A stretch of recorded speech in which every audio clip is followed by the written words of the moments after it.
Hello বন্ধুরা, কেমন আছো?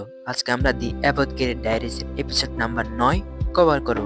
এর আগে একটা এপিসোড যারা দেখেনি, লিংক ডিসক্রিপশন বক্সে দেয়া আছে।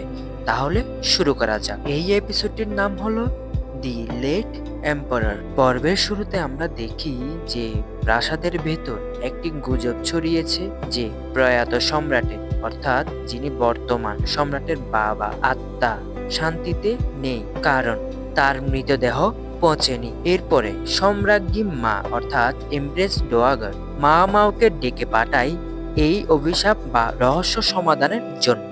মা মাও তার বৈজ্ঞানিক জ্ঞান দিয়ে আবিষ্কার করে যে এটি কোনো অলৌকিক ঘটনা নয়, বরং প্রয়াত সম্রাটের মৃতদেহ যে কক্ষে রাখা হয়েছিল সেখানে বিশেষ কিছু ধূপ এবং রাসায়নিক দ্রব্য অর্থাৎ সিনাবার ও কর্পূর দীর্ঘ সময় ধরে ব্যবহৃত হয়েছিল, যা অজান্তেই শরীরটিকে মমি বা সংরক্ষিত অবস্থায় রেখে দিয়েছিল। এরপরে আমাদেরকে এমপ্রেস ডোয়াগারের চরিত্রের একটি করুণ দিক দেখায়, আর সেটি হলো যে তিনি প্রয়াত সম্রাটকে খুব বেশি ভালোবাসতেন কিনা তা নিয়ে দ্বিধা ছিল, কারণ প্রয়াত সম্রাট কম বয়সী মেয়েদের প্রতি আসক্ত ছিল। কিন্তু মা মাও যখন বৈজ্ঞানিক ব্যাখ্যা দিয়ে প্রমাণ করে যে সম্রাটের দেহ কোনো অভিশাপের নয়, বরং প্রাকৃতিক কারণেই সংরক্ষিত ছিল, তখন সম্রাজ্ঞী মা অর্থাৎ এমপ্রেস ডোয়াগার কিছুটা মানসিক শান্তি পায়। তিনি তখন বুঝতে পারে যে তার স্বামী তাকে হয়তো ঘৃণা করত না। এই পর্বটির একটি গুরুত্বপূর্ণ অংশ ছিল যে মাস্টার জিনসি এবং লেডি আনসির মধ্যকার আলোচনা। বন্ধুরা, যিনি লেডি আনসি তিনি হলেন এমপ্রেস ডোয়াগার। যাই হোক, লেডি আনসি ছিল প্রয়াত সম্রাটের ঘনিষ্ঠ একজন।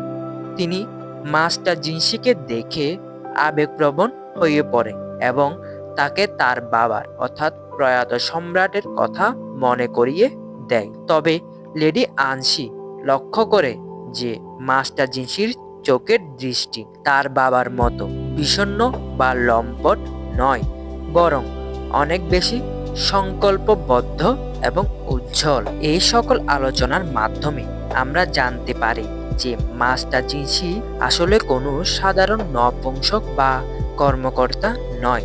মাস্টার জিনসি যখন তার শৈশবের একটি খেলনা খুঁজে পায় এবং লেডি আনসির সাথে কথা বলে, তখন পরিষ্কার বোঝা যায় যে সে রাজকীয় বংশের একজন গুরুত্বপূর্ণ সদস্য, সম্ভবত বর্তমান সম্রাট এবং লেডি আদুয়োর সন্তান, যাকে আমরা সিজন 1-এ দেখেছিলাম। এই আলোচনার শেষের দিকে লেডি আনসি মাস্টার জিনসিকে সরাসরি জিজ্ঞেস করে যে সে মা মাওকে পছন্দ করে কিনা, যা মাস্টার জিনসিকে কিছুটা বিব্রত করে তোলে।